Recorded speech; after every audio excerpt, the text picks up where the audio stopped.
13h, 14h, Europe 1 Info. Dernière partie avec vous, Clélie Mathias à 13h49 et vos deux chroniqueurs, Gilles William Golnadel et Raphaël Steinville.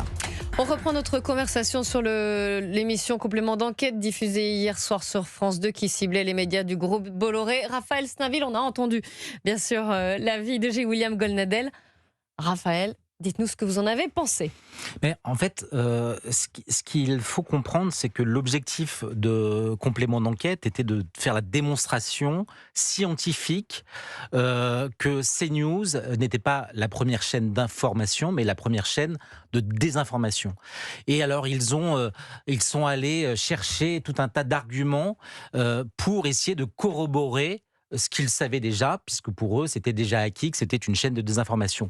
Et le truc qui m'a le plus sidéré, c'est lorsqu'ils sont allés chercher cette étude du CEPI, donc c'est une étude qui devait faire la démonstration par A plus B que le lien de causalité entre étrangers et insécurité n'existait pas et que c'était la science qui le disait.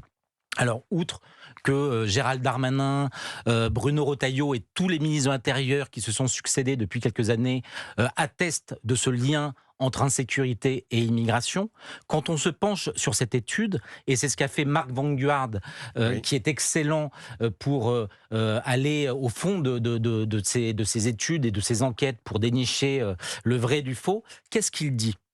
C'est une énorme blague. Le CEPI s'appuie sur 4 études, dont une seule a été menée en Europe continentale, et en l'occurrence sur l'Italie des années 1990, sans distinction d'origine des populations immigrées.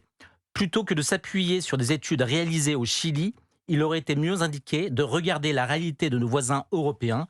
Il rappelle au passage que les immigrés en Suède sont 3 à 5 fois plus condamnés scientifique, et c'était les termes que leur aveuglement idéologique à vouloir démontrer que CNews ferait un sous-travail de journalistes obsédés par des biais, franchement, ils se sont pris les pieds dans le tapis. J'ai William Golnadel. Non, mais pour le coup, c'est une désinformation. Pour le coup, c'est une régression intellectuelle et culturelle, et j'oserais dire morale, parce que j'y mets de la morale. Mais totalement invraisemblable, et désinformation pour désinformation, pardon de vous parler, de vous répéter sur un sujet qui me tient particulièrement à cœur.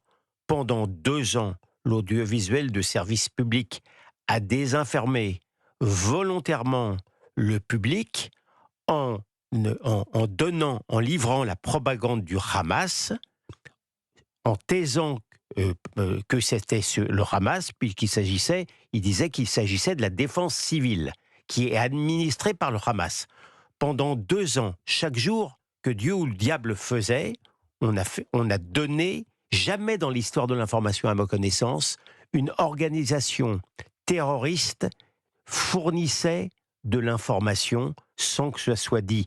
Donc ces gens-là qui donnent des leçons à CNews sur l'information ont commis, à mes yeux, ce qui se fait de pire